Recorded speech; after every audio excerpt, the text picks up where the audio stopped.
Teknologi digital saat ini berkembang pesat. Pemerintah sedang mengembangkan kawasan Indonesia sebagai salah satu kawasan ekonomi digital terbesar di Asia Tenggara. Bahkan masyarakat Indonesia saat ini juga terbiasa menggunakan aplikasi teknologi digital juga online seperti Smart City dan berbagai aplikasi untuk menunjang kegiatan mereka sehari-hari.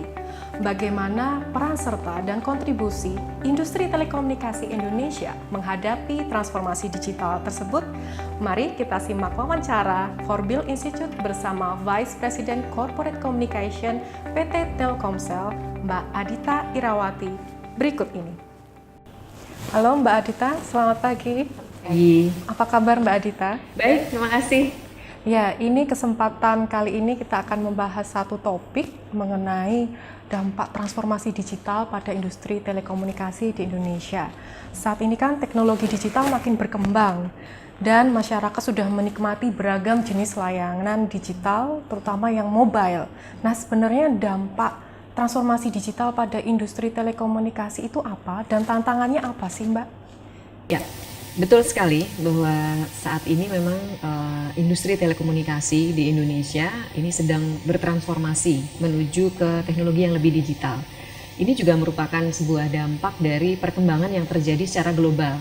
Jadi teknologi berkembang begitu cepat dan ini sudah terjadi hampir di seluruh kawasan di dunia, yang tentunya Indonesia sebagai sebuah negara dengan populasi yang termasuk terbesar, ini juga pastinya akan terkena dampaknya. Nah, dari sisi industri telekomunikasi sendiri saat ini hampir semua operator sedang melakukan transformasi khususnya karena dampak teknologi yang berubah tadi. Nah, setiap transformasi pasti akan menimbulkan berbagai macam konsekuensi, ya. Yang pertama tentunya adalah bagaimana bisnis ini harus turut bertransformasi. Jadi saat ini hampir semua operator telekomunikasi sedang melakukan transformasi menjadi perusahaan digital yang tentunya juga memiliki tantangan yang luar biasa. Yang pertama adalah dari sisi industrinya sendiri, regulasi untuk industri digital atau teknologi digital itu seperti umumnya juga di negara yang lain, itu biasanya tidak selaras dengan perkembangan teknologi itu sendiri. Jadi seperti kita tahu ya, saat ini industri digital, teknologi digital itu mengakibatkan adanya berbagai macam platform-platform baru untuk berkomunikasi, chatting yang tidak berbayar dan segala macam itu ya. Kemudian sosial media. Nah, ini umumnya di negara-negara yang sedang bertransformasi itu regulasinya tidak bisa mengejar perkembangan itu. Sehingga banyak sekali dampak-dampak yang kemudian menjadi area yang abu-abu dan tidak bisa dilakukan tindakan karena memang belum diatur gitu. Nah, ini satu hal. Hal yang lain adalah transformasi di bidang culture, di dalam culture atau budaya dari masyarakat ini sendiri. Teknologi pasti akan bawa dampak pada perilaku ya. Nah, perilaku ini kan tentunya kita berharap teknologinya akan mempengaruhi atau memberikan dampak yang positif. Nah, yang terjadi saat ini biasanya secara culture atau secara kesiapan masyarakat itu juga sepertinya belum sejalan dengan perkembangan teknologi yang luar biasa ini.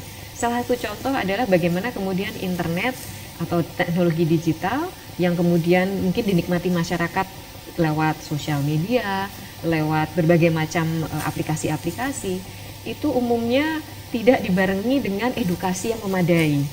Jadi masyarakat juga menggunakannya kadang-kadang menjadi kontraproduktif gitu.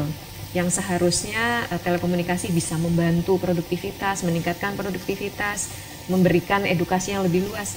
Itu di sisi lain malah kemudian digunakan untuk hal-hal yang kontraproduktif. Seperti kita sekarang lihat yang macam hoax gitu ya. Kemudian hate speech dan sebagainya macam. Ini kan sebenarnya dampak dari teknologi digital yang seharusnya bisa memberi dampak yang positif. Namun karena edukasi dan kesiapan mental serta budaya dari masyarakat yang mungkin belum memadai, akhirnya terjadilah efek-efek yang saat ini juga kita lihat di masyarakat. Nah, bagi operator sendiri, tantangan lainnya adalah tadi menciptakan ekosistem yang mapan.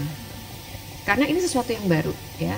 Dan ekosistem digital itu seharusnya terdiri dari 3 hal yang kita singkat sebagai DNA. device, network, dan aplikasi. Device kita tahu ya bahwa kalau industri digital itu akan harus mapan, tentunya harus dibarengi dengan ketersediaan device yang juga mendukung. Contohnya adalah sekarang kita sudah masuk ke era 4G. Nah, era 4G ini tidak bisa dinikmati kalau device-nya sendiri tidak support kan.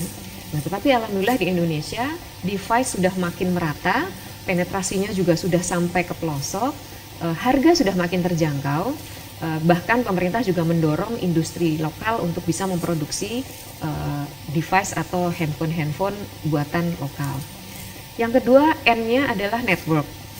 Nah, network ini punya tantangan tersendiri karena Indonesia negara yang sangat luas gitu ya, dari Sabang sampai Merauke, dan secara geografis juga sangat luas. Ini penyebaran atau penggelaran network itu memang menjadi sebuah PR. Kenapa? Karena kita dipisahkan oleh lautan, ya, khususnya mungkin di Indonesia bagian timur, yang tentunya tidak mudah untuk menggelar jaringan atau network. Kalaupun kita gelar, tentunya secara biaya juga atau secara investasi sangat mahal. Nah, ini juga adalah sebuah tantangan yang harus dihadapi, dan dalam hal ini menurut saya pemerintah harus turun tangan karena network ini menjadi backbone yang memudahkan masyarakat untuk menikmati layanan telekomunikasi digital. Kalau itu tidak ada, tentunya juga akan terjadi digital divide, di mana di Jawa, kota besar, masyarakat bisa menikmati segala luxurious dari teknologi 4G ini, sementara mungkin di daerah remote yang sangat susah diakses oleh backbone kabel laut yang sangat berkualitas itu, ini tentunya juga belum bisa dinikmati oleh rekan-rekan kita yang ada di pelosok. Nah, ini adalah tantangan di network. Yang terakhir, di NE tadi adalah aplikasi. Aplikasi sebuah tantangan yang berbeda lagi. Karena setelah ada device, networknya tergelar, tentunya harus diisi. Kan nggak mungkin ini ibaratnya namanya network ini hanya jadi pipa untuk dilalui oleh lalu lintas komunikasi saja. Teknologi digital itu kuncinya adalah aplikasi-aplikasi yang mendukung. Jadi mungkin sehari-hari sekarang masyarakat sudah sangat familiar dengan aplikasi, tapi mungkin nggak sadar bahwa dia sebenarnya sedang menggunakan aplikasi. Kita chatting, kita browsing, kita mencari informasi, mendownload entertainment, hampir semua sekarang melalui aplikasi dan platform-platformnya. Nah, ini juga satu hal yang cukup baru di Indonesia. Banyak startup berbasis ICT sekarang muncul. Ini sebenarnya juga sebuah dampak dari perlunya ekosistem aplikasi itu ada di Indonesia. Karena kalau tidak, kita akan diserang dengan aplikasi-aplikasi yang diciptakan terus oleh bangsa lain, khususnya dari negara barat ya. Kita lihat semacam WhatsApp, Facebook, kemudian sosial media yang lain. Itu semua kan adalah aplikasi-aplikasi asing gitu yang masuk ke Indonesia. Nah, menurut saya ini adalah tantangan buat kita sendiri bagaimana bisa mengantisipasi berbagai macam perkembangan yang masuk dan sebenarnya bisa kita ambil peluangnya. Instead of kemudian kita yang kena dampaknya, kita hanya mengkonsumsi, ya kita juga yang harus bisa memproduce. Jadi ini adalah rangkaian kondisi saat ini dan juga tantangan yang dihadapi yang bagi operator seluler termasuk saya dari Telkomsel ini sedang dalam era untuk bisa transform, mengikuti perkembangan teknologi, mentransformasi bisnisnya dan mentransformasi culture serta human resource-nya. Karena tanpa itu semua transformasi tidak akan terjadi dan tentunya ini akan terus menjadi tantangan dan susah buat kita untuk menangkap peluang. Kira-kira itu. Mbak Adita tadi menyebutkan soal pentingnya peran pemerintah di sini melalui regulasi dan kebijakan. Ya. Kalau menurut Mbak Adita sendiri, sejauh ini regulasi dan kebijakan itu sudah mendukung transformasi digital itu sejauh apa? Dan kira-kira apa yang perlu dilakukan kembali oleh pemerintah? Ya, jadi di dalam transformasi ini kita sangat membutuhkan apa yang namanya teknologi broadband atau pita lebar.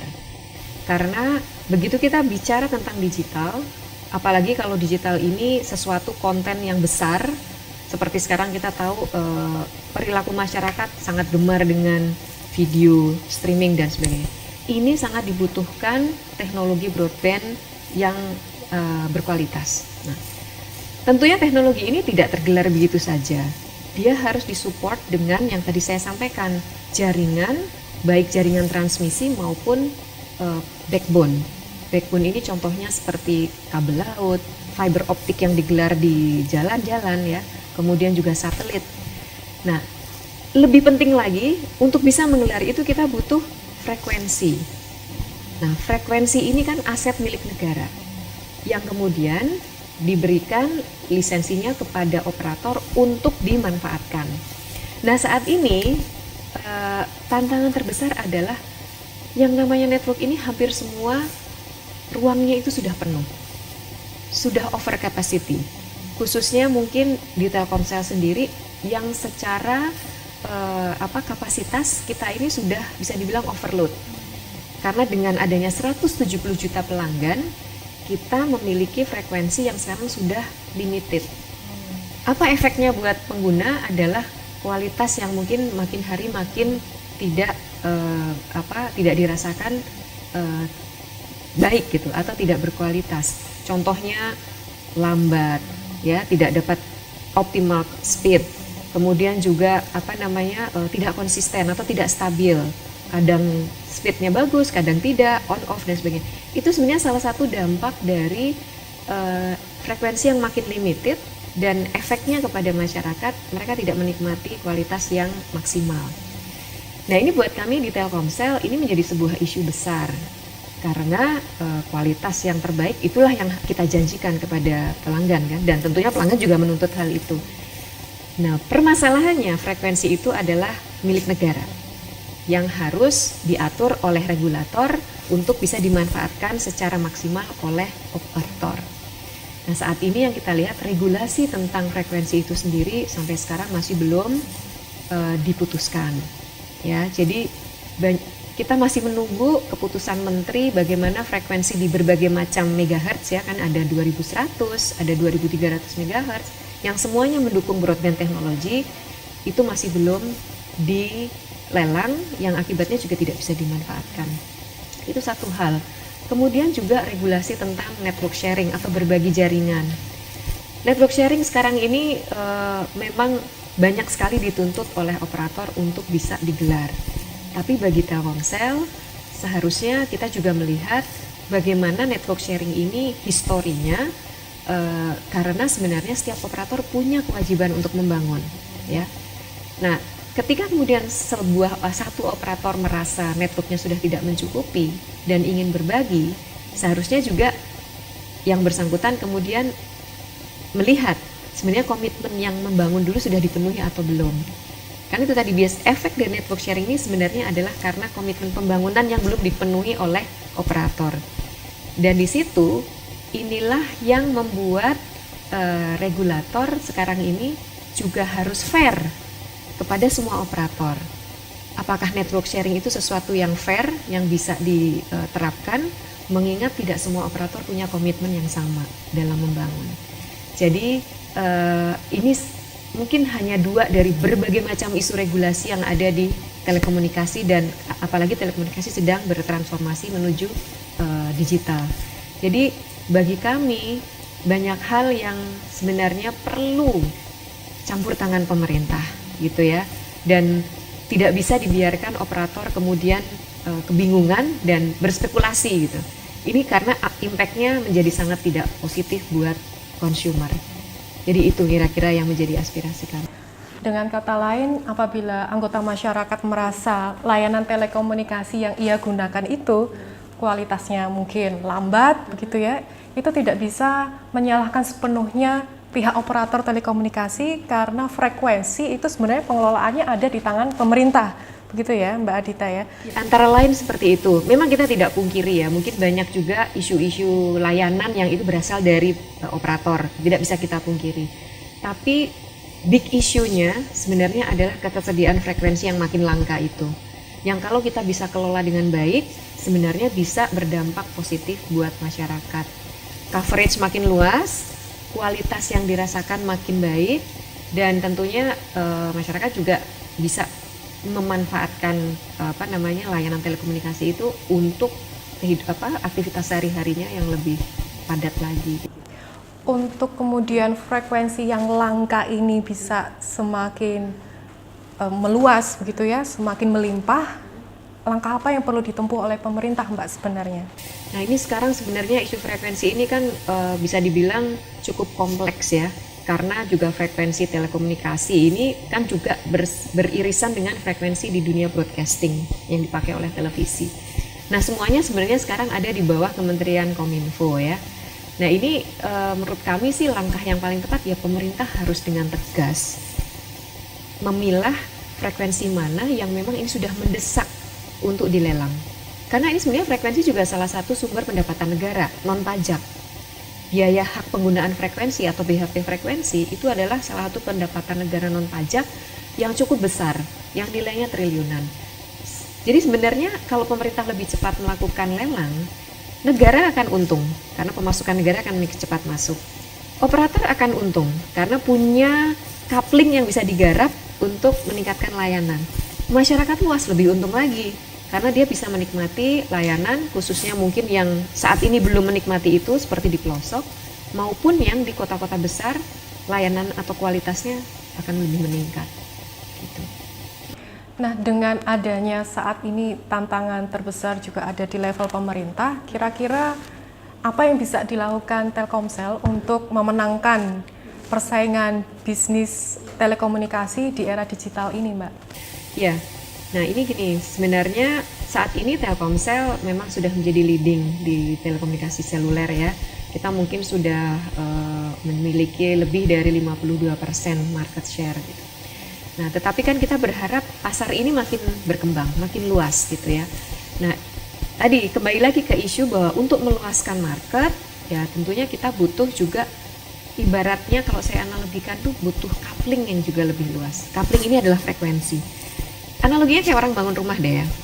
Kalau kita punya rumah, rumahnya sudah diisi padat oleh apa yang bermukim di situ dengan kamar-kamarnya, kan tentunya kita butuh tanah baru untuk membangun rumah baru dengan kamar baru supaya akan makin banyak penghuni yang bisa tinggal di situ. Nah sekarang ini ibaratnya coupling itu frekuensi itu sudah susah kita cari karena pemerintah belum juga melakukan lelang itu kan. Gimana kita mau bangun rumah dan bangun kamar gitu ya. Nah, yang ada adalah penghuninya makin banyak dan makin sempit. Dan ujungnya kalau di realnya adalah itu tadi, pelanggan yang makin tidak bisa menikmati kualitas yang maksimal. Nah bagi kami memang kita selalu berupaya gitu ya, memberikan feedback kepada regulator bahwa kondisi ini tidak bisa dibiarkan. Karena bagaimanapun komunikasi sekarang udah menjadi satu kebutuhan mendasar lah. Kita tidak bisa lagi hanya memberikan tanda kutip kemewahan itu di kota besar dan di Pulau Jawa gitu ya. Kita juga harus bisa melakukan itu di tempat lain, di pelosok, bahkan sampai perbatasan gitu. Jadi yang kita lakukan itu di feedback terus menerus. Kemudian juga kita berupaya juga menggandeng berbagai macam atau stakeholders yang memang ada di industri telekomunikasi, termasuk para pemuka masyarakat, pengamat telekomunikasi, bahkan mungkin juga Komisi 1 yang membawahi komunikasi untuk sama-sama kita mendorong pemerintah untuk memutuskan ini lebih cepat gitu. Karena kembali lagi ini bisa dibilang bagaimana negara atau sebuah bangsa menjadi dia bisa stands out gitu di dunia global, itu menurut saya kuncinya ada di komunikasi dan telekomunikasi, di teknologi dan khususnya juga teknologinya. Dan ini menurut saya sudah saatnya lah Indonesia itu melihat bahwa kita negara yang sangat besar, punya market yang sekian ratus juta, ya seharusnya ini bisa bukan dimanfaatkan ya istilahnya, tapi betul-betul diberdayakan gitu melalui teknologi telekomunikasi yang tergelar sampai ke ujung-ujung negara, ujung-ujung Nusantara ini gitu. Nah ini yang sekarang masih terus menjadi PR dan kita masih menunggu bagaimana pemerintah akan mengambil langkah untuk itu. Industri telekomunikasi terutama dengan melihat perkembangan teknologi digital selama ini sebenarnya juga punya kontribusi pada pengembangan bangsa ya Mbak ya. Kira-kira kalau dari Telkomsel sendiri punya visi apa untuk kemudian teknologinya atau fasilitas yang dimilikinya itu bisa memberikan kontribusi pada pembangunan di bangsa Indonesia ini kira-kira? Ya, tentunya ini menjadi salah satu visi utama Telkomsel ya, untuk bisa membangun Indonesia yang lebih digital.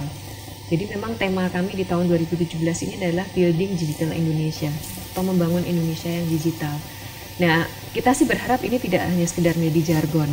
Karena kalau kita lihat sebenarnya pemerintahan saat ini pun memiliki program-program di dalam Nawacita yang sudah jelas-jelas mengangkat teknologi digital untuk kemajuan dan pemberdayaan masyarakat gitu.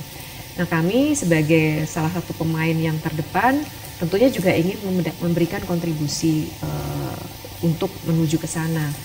Nah, yang sudah pasti adalah kontribusi kami bagaimana Telkomsel bisa menggelar jaringan itu dulu. Karena yang namanya teknologi digital tidak bisa dinikmati kalau jaringannya tidak tersedia kan. Nah, ini yang kemudian kita lihat buat Telkomsel, first thing first adalah mari kita menjangkau pelosok Indonesia yang alhamdulillah saat ini lebih kurang 99% dari populasi Indonesia itu sudah tercover oleh jaringan Telkomsel. Tentunya itu masih bervariasi ya, ada teknologi 2G, 3G, dan 4G. Nah, kita berharap broadband atau teknologi pita lebar yang basisnya 3G dan 4G paling tidak bisa kita gelar sampai lebih kurang 70 atau 80% dari total populasi. Nah, ini memang butuh investasi yang besar dan tadi kembali lagi kita juga butuh frekuensi tadi. Makanya kita mendesak ini karena itu komitmen Telkomsel gitu. Dan itu bagian dari visi kita menciptakan Indonesia yang lebih digital. Itu yang pertama. Nah, yang kedua tentunya kita juga ingin ikut mempersiapkan masyarakat itu siap gitu dengan keberadaan teknologi digital ini. Bagaimana kemudian mereka memanfaatkan itu untuk sesuatu yang positif, yang produktif, daripada untuk sesuatu yang kemudian kontraproduktif dan bahkan meresahkan masyarakat. Nah, ini juga yang kemudian Telkomsel menggalakkan sebuah program edukasi penggunaan internet yang kita namakan internet baik. Itu internet yang bijak, aman, inspiratif, dan kreatif. Karena teknologi adalah satu hal, infrastructure dan teknologi itu satu hal. Tapi yang lebih penting lagi adalah bagaimana masyarakat itu menjadi masyarakat yang smart citizens gitu. Bukan hanya smart teknologinya, tapi juga harus smart masyarakatnya. Karena kalau enggak teknologi jadi sia-sia gitu. Kalau kita klaim Indonesia sudah digital, tapi masyarakatnya nggak siap, jadi tidak ada artinya gitu. Nah, ini yang Telkomsel sedang coba lakukan saat ini. Ya, sejauh ini kalau dari masyarakat sendiri punya feedback apa Mbak terhadap Telkomsel? Ya, pasti yang paling banyak feedbacknya adalah keterjangkauan jaringan, kualitas, dan keterjangkauan harga. Nah, ini adalah satu yang mendasar ya. Kalau masyarakat pasti kebutuhannya kan itu. Ya, ini tadi kita juga selalu berupaya lah memberikan layanan yang mungkin sekarang istilahnya tidak sekedar murah, tapi terjangkau dan tetap berkualitas gitu. Karena kita tahu ya, kita sama-sama sadari lah, tadi saya sudah sampaikan panjang lebar, penggelaran jaringan apalagi menjangkau Indonesia yang begitu luas, itu tentunya membutuhkan investasi yang tidak kecil. Dan kita memang adalah entitas bisnis yang tentunya harus tetap generate revenue, tetap generate income. Tapi di sisi lain kita juga tadi punya visi mendigitalkan Indonesia, ya kita dengan tetap berbisnis tapi kita deliver sesuatu yang berkualitas. Layanan data atau broadband saat ini itu berdasarkan riset yang kita lakukan, tuntutan pertama itu adalah kualitas, stabilitas layanan. Jadi orang akan sangat kesal lah ya, sama mungkin dengan Mbak Gilang juga, kalau kemudian ketika sedang sangat membutuhkan koneksi data, tiba-tiba putus atau buffering, tidak stabil. Nah, ini sebenarnya kebutuhan mendasar dari masyarakat sekarang. Nah, di sisi lain, ya tentunya masyarakat berharap harganya murah. Bagi kami Telkomsel, murah itu adalah terjangkau. Terjangkau dengan kualitas yang juga bisa diandalkan. Ya, kita terus berupaya lah ya agar kesenjangan antara layanan telco di pelosok atau malah mungkin di Indonesia Timur dengan di Jawa, kita juga terus berupaya agar itu tidak terlalu besar gapnya. Ya, ini juga sekali lagi kita tentunya juga butuh dukungan dari pemerintah untuk menggelar backbone sampai di Indonesia Timur. Karena saat ini kenapa terjadi gap harga dan sebagainya, yaitu tadi karena penggelaran jaringan itu kita usahakan semua sendiri dengan biaya yang tidak murah, yang tentunya berefek kepada pricing atau harga yang kita kenakan kepada pelanggan atau pengguna. Baik Mbak Adita, satu pertanyaan terakhir saja. Mungkin bukan pertanyaan, tetapi permintaan statement. Kira-kira pesan apa yang ingin Mbak Adita sampaikan kepada pemerintah, juga kepada masyarakat Indonesia saat ini?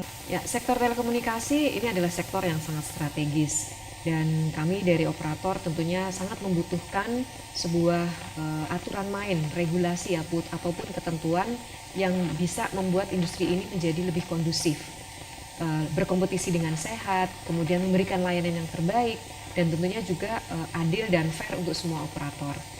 Nah, saat ini kami melihat ada beberapa isu yang seharusnya bisa segera juga diputuskan oleh pemerintah terkait infrastruktur jaringan telekomunikasi, seperti bagaimana lelang frekuensi itu akan dilakukan, kemudian juga bagaimana jaringan akan dilakukan atau dimanfaatkan dengan berbagi atau network sharing, dan yang terakhir adalah tentang interkoneksi atau bagaimana kemudian operator satu dengan yang lain saling memiliki hubungan bisnis yang kemudian itu harus bisa diatur oleh pemerintah agar tetap menjaga kompetisi secara sehat. Nah, di sini isu-isu ini saat ini memang sedang hangat dan kami sangat membutuhkan ketegasan dari pemerintah untuk bisa mengatur industri untuk tetap juga bisa menjadi industri yang sehat dan memberikan layanan yang terus membaik pada masyarakat. Nah, dalam hal ini tentunya kami juga membutuhkan dukungan dari berbagai pihak, antara lain juga Forbil gitu ya, yang Korek Policy for Competitive Indonesia. Kami berharap Forbil ini bisa ikut menyuarakan aspirasi dari operator sehingga regulasi ini akan lebih cepat untuk diputuskan, dan kami juga semua operator bisa terus menjalankan bisnis dengan ketentuan-ketentuan yang jelas, dan tentunya juga akhirnya kita bisa memberikan layanan yang terus meningkat kepada masyarakat. Baik, terima kasih Mbak Adita atas waktu yang telah diberikan kepada kami, Forbil Institute, di kesempatan Bincang Pakar kita kali ini. Semoga kita bisa mendapatkan kesempatan yang lain ya. Terima kasih kehadirannya Mbak Adita. Terima kasih, sama-sama. Demikian pemirsa perbincangan kita bersama Vice President Corporate Communication PT Telkomsel, Mbak Adita Irawati. Seperti yang kita sudah ketahui dari wawancara tadi, perkembangan industri telekomunikasi sangat dipengaruhi oleh transformasi digital saat ini. PT Telkomsel sebagai salah satu pelaku industri telekomunikasi telah menyongsong transformasi tersebut. Tapi tentu saja dalam hal regulasi dan policy kita membutuhkan peran serta dari pemerintah. Kita berharap suatu saat nanti pemerintah dapat mengakomodasi semua usulan dari stakeholders di industri telekomunikasi Indonesia. Nantikan diskusi Forbil Institute lainnya dan jangan lupa akses www.forbil.org untuk mendapatkan artikel-artikel mengenai kebijakan publik di Indonesia. Sampai jumpa.